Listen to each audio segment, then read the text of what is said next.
بس يا جماعه اقول لكم على حاجه حلوه قوي حصلت مع حبيبه، يعني اتمنى ان كل الناس بتنزل تتدرب معايا تفهم الموضوع ده.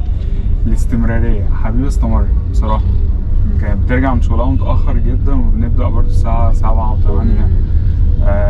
كانت من الناس اللي هي ايه، لا انا عايزه اسوق، وفضلت ورا الموضوع لحد ما شاء الله يعني جابت الموضوع العربيه، فربنا يبارك لها فيها. بس الفكره ان هي استمرت. انا في ناس بتبقى عندها الحماس ده في الاول، تستمر معايا فتره صغيره، وبعد كده مره واحده بعد ما بقى شاطر جدا تلاقيه بدا ايه، ما بقاش يجي، ما بقاش منتظم، فبيصعب عليا المستوى اللي احنا تعبنا عليه واشتغلنا عليه. بس السواقه دي مش تبقى مجرد حاجه بالنسبه لك رفاهيه، ده هتبقى حاجه اساسيه بعد كده طبعا. لا حاجه اساسيه ان انا هعرف اروح حتت كتيره بعد كده.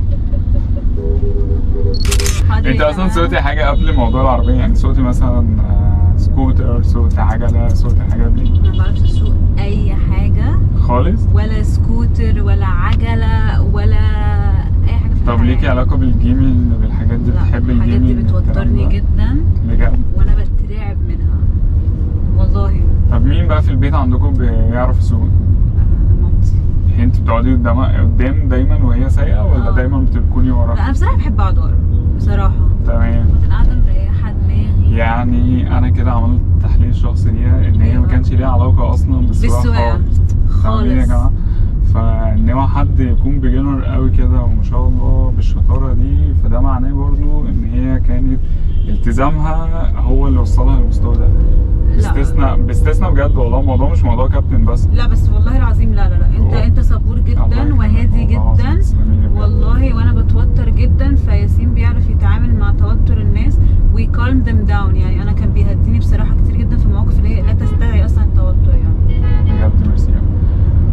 بس هي برضو ما ننكرش ان هي كانت مستمره على الموضوع ده، اهم حاجه بصراحه. انا ناس كتيره قوي كان اول سيشن بيجوا معايا يقولوا لي جمله واحده، والجمله دي انا بحبها دايما. هو يقول لي انا مش هسيبك يا كابتن الا لما اتعلم سواقه، وانا ارد عليه اقول له وانا مش هسيبك الا لما تكون بتسوق. فلو هي الموضوع في دماغك كده تعالى وفعلا هتسوق. بس غير كده بقى اللي هو جاي اتعلم في حصه او حصتين، هتتعلم وهتستفاد في الحصتين، بس استحاله تكون بالشطاره اللي هي بتاعت حد بيسوق بقى وتحس ان انت مطمن.